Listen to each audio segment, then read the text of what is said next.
Good afternoon, and welcome to today's debate. My name is Derek Stone, and I'll be the moderator. This is Michelle Raquel, who will be the timekeeper. Our motions are contained within this cup. I will now draw to decide the motion.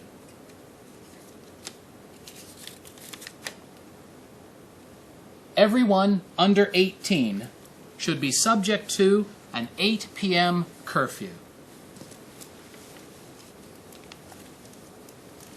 We will now draw again to decide who is the affirmative. We are the opposition. And you are the affirmative. Now, you will have 30 minutes to prepare your arguments.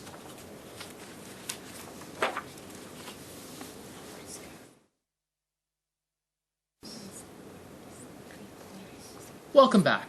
Our teams are now ready to debate. There are 3 debaters on each team. The captain of the affirmative will speak first, followed by the captain of the opposition. Then, the first speaker on each side, followed by the second speaker. Each person will have 2 minutes. If they go over 2 minutes, the timekeeper will call time. The adjudicator will decide which team has won. So, first, I'd like to call on Miss Rainbow Jung, the captain of the affirmative side.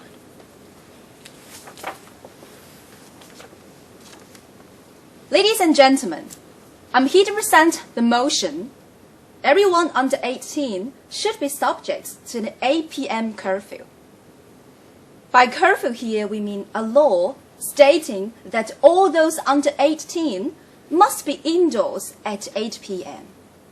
By this, we intend the law passed in Hong Kong, and the police would enforce it. We all know that some young people have very serious problems. They buy drugs, they have sex, and become pregnant when they're too young.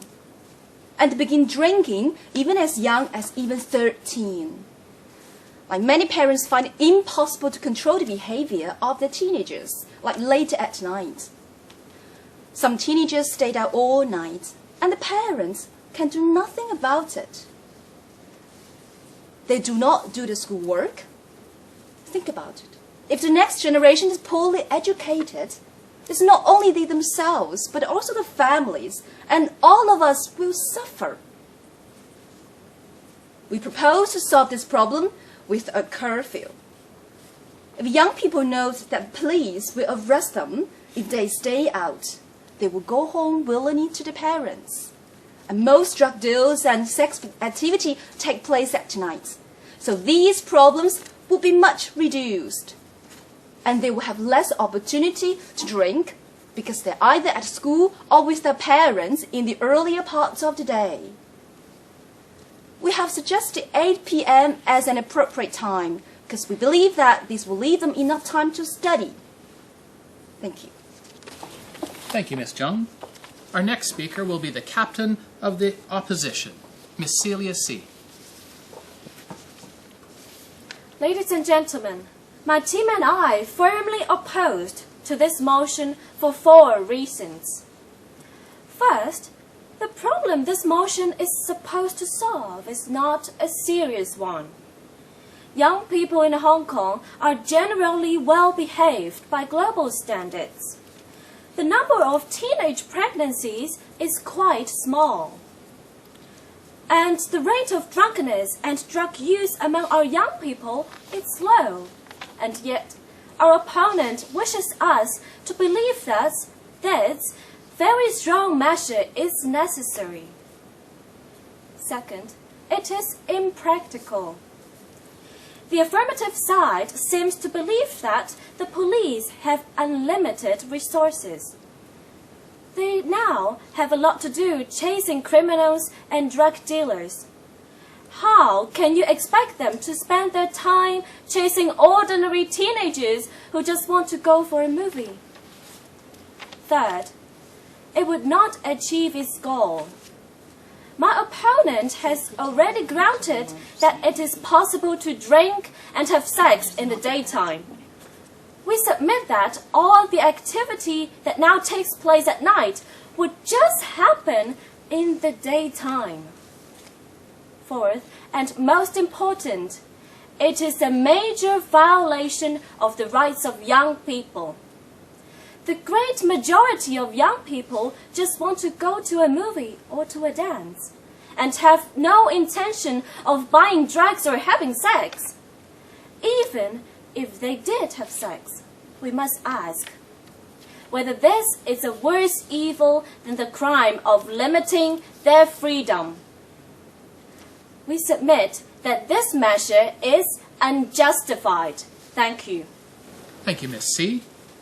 Our next speaker will be the first speaker of the affirmative, Miss Lucy Chen. Thank you. Ladies and gentlemen, my opponent has just argued that drug use and teenage pregnancy are not serious problem. How can this possible to hold this position? Imagine a family living in a regular flat in Kowloon. There's a girl of 15 in the family. She meets unhealthy companions in school who encourage her to stop studying and instead chatting with them. She starts to stay out later and later. One night, coming out of a nightclub, they meet a friend who sells crack cocaine. Now, the problem with crack cocaine, ladies and gentlemen, is that it does feel good at first, but the user will quickly become addicted. The girl becomes addicted. When she doesn't get her drug, she starts to shake and vomit. Her personality changes, becoming unreasonably angry and anxious. Naturally, in these circumstances, she will do what she must do to support her habit. She will first steal from her family, and then she will become a prostitute. All this could have been prevented if she had been made to stay home at night. My opponent has said that the rate of the drug addiction is low in Hong Kong. How can we even think about the rate when there is anyone in our society who suffers from this situation? I submit that my opponents are using statistics to keep this discussion cool, where this discussion should be hot. We should be angry that such things happen at all, and we must do what we must have to do to take care of it. Thank you, Miss Chen. Our next speaker will be the first speaker of the opposition, Miss Stephanie Town. Ladies and gentlemen, my opponent has painted a very disturbing picture. Indeed, the family of the girl in the story have suffered. The problem is, it's just a story. My opponent has not used a real example and has refused to admit that the numbers make a difference. My opponent has not shown that even one Hong Kong family has the problems she describes. The United Nations published a list of 98 countries and territories in order of cocaine use. Hong Kong ranks 97, where in the United States, 2.8% of the population use cocaine in some form. In Hong Kong, the figure is 0.002%. That is, out of 1,000 people in the United States, 28 use cocaine. In Hong Kong, the figure is not even 1. In fact, of 1 million people in Hong Kong, the number of users would be around 20. In the total population of Hong Kong, there are only about 140 users, including men and women of all ages, and including cocaine in less powerful forms. Is there even one family in the situation my opponent describes? If there is one, surely it would be better to treat that one family as a special case, instead of putting 1 million young people effectively in prison. This example serves to show that numbers really do make a difference. They make a difference because the balance of things is important. Thank you. Thank you, Miss Tan. Our next speaker will be the second speaker of the affirmative, Miss Mandy Shu. Ladies and gentlemen, it's true that crack cocaine is not #1 problem in Hong Kong, But we're getting away from our topic here. The issue is not whether cocaine is the top drug, it's whether there's a drug problem. In a study published last year, Posey Lai and Ann Mark concluded that heroin use in certain areas of Hong Kong had risen. The website WD estimates that there are 380,000 alcohol abusers in Hong Kong. And the report of the Hong Kong Federation of Youth Groups suggests that 80% of those with alcohol problems begin drinking when they are still underage. In the face of this evidence, can our opponents really say there is no problem? Just because certain drugs are rare? Do they believe there is no drug and alcohol problem? They can't deny that alcoholism and other addictions destroy lives. Thank you. Thank you, Ms. Xu. Our last speaker will be the second speaker of the opposition, Ms. Rose Cathy Chung. So, our opponents have changed their position. They now believe that statistics are very important. Yet, it is equally important to take care in how they are used. The same report by Light and Mag about heroin reports an overall decline in heroin use across Hong Kong. If the problem is declining, why should we take measures that will hurt our young people's freedom? The website WD lists alcohol abuse rates with a warning.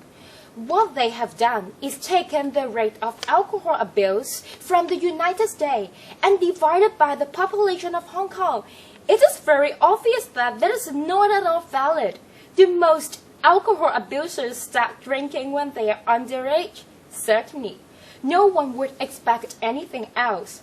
But our earlier point still stands unchallenged. Is it not true that the drinking would just happen in the daytime?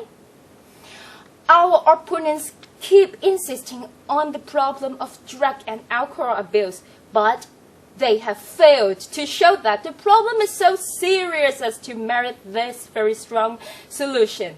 How can we justify denying young people the right to go to movies in the evening just so that a social problem that is concentrated in a few areas of the city that can very questionably be dealt with? We ask you to reject the motion. Thank you.